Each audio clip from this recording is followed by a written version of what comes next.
baha na konti. Ayan. Pero mas matindi talaga doon sa highway. Dito ano pa, kaya pa yan. Nag-uumpisa na. Ayan o. Kaya pa naman kasi nakakadaan pa yung mga tricycle, motor.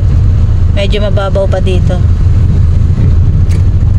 Ganito talaga yung problema dito sa Lemery kapag yung ano, yung tag-ulan. Yan. Yung biglang buhos ng ulan, yun yung baha. Hindi pa naman malalim. Mababaw pa kasi yung bike nga oh.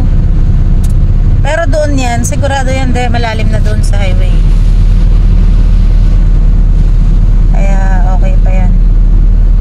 Grabe oh, lutang na naman yung mga taga Lemery. Gasolinahan, abot yan. Oh ha? Mababaw pa kasi yung tricycle oh. Kaya pa eh.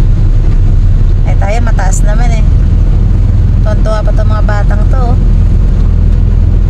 Ha? Eto na naman tayo sa baha. Yung iba hindi makalusot. Ayan. Nakita natin bumabalik yung mga sasakyan. Hindi na kami tumuloy doon. Grabe ang lakas ng hangin. Ay, Diyos ko po. Ay.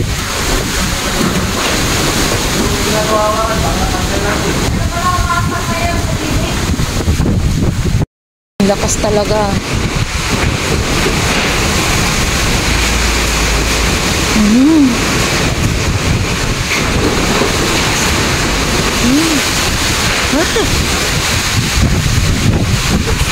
Grabe. Grabe, sobrang lakas ito. Natumba yung aming puno. Lakas pa naman ng ulan.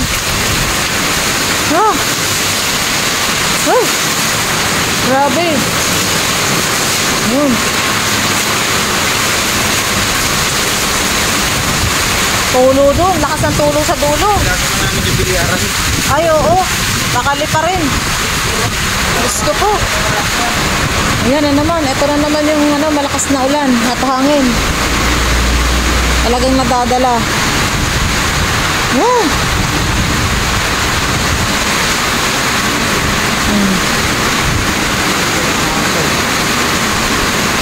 Galing pa yung pusa namin, oh, na-safety niya sarili niya doon sa may bubong. Oh. Sa lakas ng ulan na yan, oh. Oh. Ayan, hating gabi na pala ngayon, magto-12 na. Hindi kami nakakatulog dahil sobrang lakas ng ulan at hangin. Ayan. Oh, Diyos ko. Wala kayong 24 hours later. Ayaw na tumigil yung malakas na ulan. Ay, grabe ang lakas. Ay. Ay, Diyos ko. Talagang ayaw tumigil. Ito. Ano na? Sirang-sira na yung mga puno namin dito. Ayan, oh. Ay, grabe ang lakas. Ay. Ay. Sobra. Ay, Diyos ko, basang-basa na yung mga gamit namin dito. Sirang-sira na yung mga bubong namin. Ay. Ay. Hindi.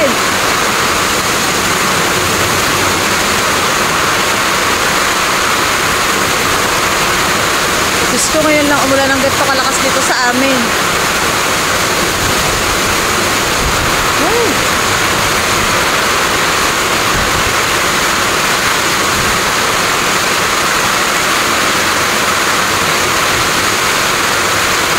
Talagang matindi ang ulan.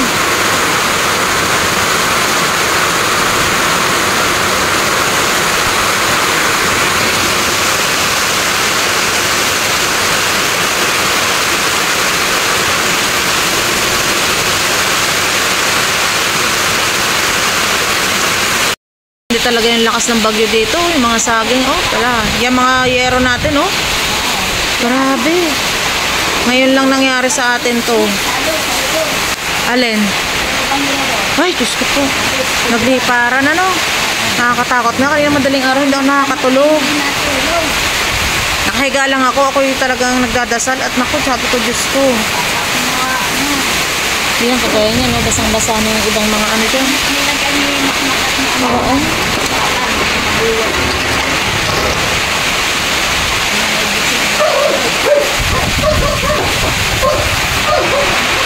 Yan, lakas talaga. Wala na, sira na mga saging natin.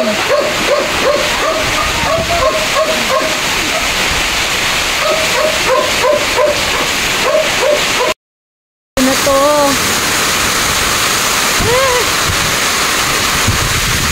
Grabe.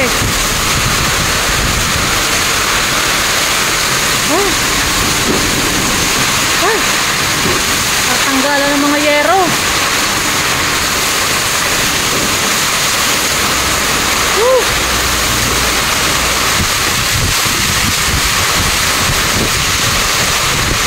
Matindi.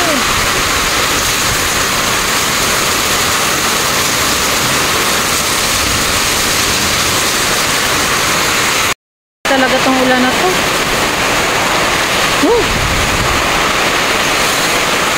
Nakakatakot yung talsik ng yero eh. Ay, Diyos ko. Tama na po.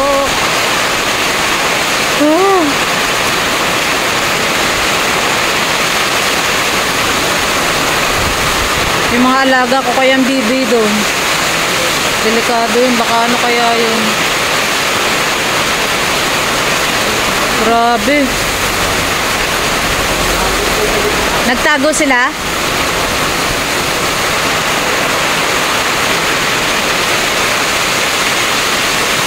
Grabing lakas.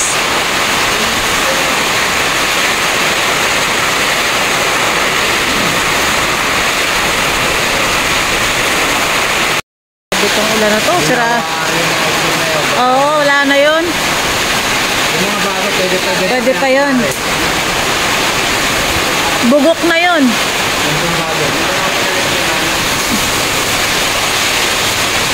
Oh, grabe yung mga puno dun, oh. Matindi yung mga puno dun. Hawan ang kawayan na nun. Hawan yan.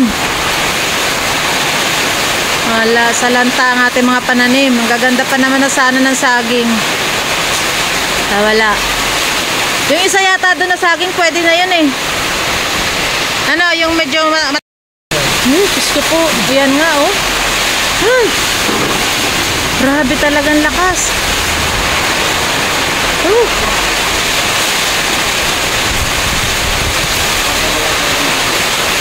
Ngayon lang ako nakaranas ng ganito kalakas na bagyo dito sa taas. Talagang yung bubong. Oo. Ngayon lang ako nakaranas din ng ganito kalakas na bagyo sa Taal. Ito ang buhay.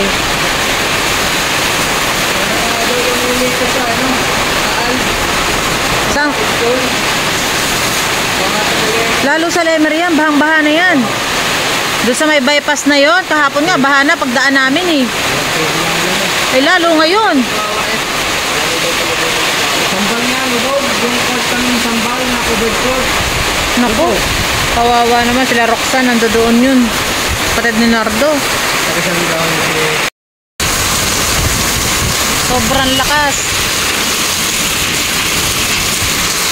Tara na mga bubong. Ayan, tumbay yung aming punong chiko.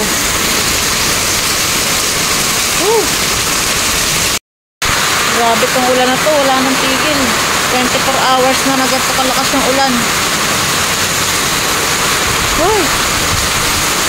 Wala na, sira na. Wash out na dito sa amin. Dami ng bubong na natanggal. Yan. Napakadilim pa rin ng langit. Dami ng punong natumba. 24 hours later. Yeah, sumikat na yung araw at ito ngayon, no? Puro putol yung puno namin. Hakot. Ayan, maganda na yung araw. Oh, putol yung aming aming chiko. Oh. Ayun, mga pusa, isama na sa ano. Dapat. Yun, ang aming bubong. Tuklat na. Ayan, hanggang dito. Tuklap yung bubong namin. Oh, Diyos ko, puro putik. Ayan. Ayan, oh. Ang dami dito ng baklas ng bubong. Ayan. Oh, diba? Kitang-kita na. Puro baklas yung bubong namin. Oh, talaga palang ano dito, wash out, oh. Oh, yan. Wash out ang bubong. Ang dami naming ano, linisin. Oh. Ayun, puro putik doon, oh. Ito yung aming ano, sagingan. Ay, nagiba. Ano yung aking mga saging? Naku po. Patay, ubos. Aroy, yun, yung bayabas. Uy, kunin mo nga yung bayabas, no? Bibigay ko kay Kate. Yan. Ay, sayang. Ayan, nako. Bigay mo sa mga bibinold yung ano, yung mga ano, mga saging. Kinakain nila yan eh. Tambak mo lang sa may ano. Para kahit hindi ko siya pakainin nilang araw. Yan, sirang-sira yung aming mga sagingan. Yan, oh. Tsaka yung mga pananim namin. Tsaka yung mga yero namin, puro baklasan. Ayan, oh. Yan, ang nangyari dahil kay Bagyong Christine. Tapos nasira yung mga pananim namin. Yan. Wala nang natira sa aming saging. Oh, sira-sira lahat. Kawawa. Ay.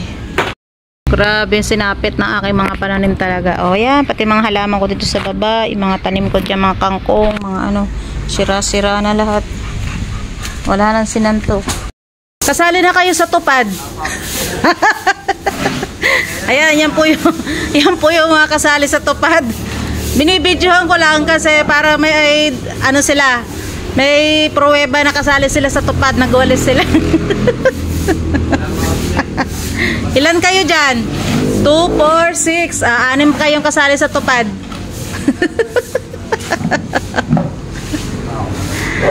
Ang sisipag ng mga kasali sa tupad, oh. Yun, nalinis agad yung aming chikong natumba. Ang sisipag. Kasali sa tupad. Yung mga tanim ko ito, nagkasira-sira. Yung mga okra, ayan, oh, natumba. Yan. Kawawa naman.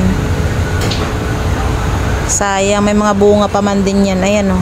Oh, tapos yun, yung mga puno dito. Ubos ng bunga. Ayan. Pero may natira pa naman dito sa may dulo. Ayan, di na sa lanta. Sayang, namumunga na pa naman yung mga pipino ko. Yan, mga okra. Natanggal lahat yung mga bulaklak. Buti hindi natumba yung papaya ko. Ayan, oh. Yun, yung mga okra doon sa dulo na tumba.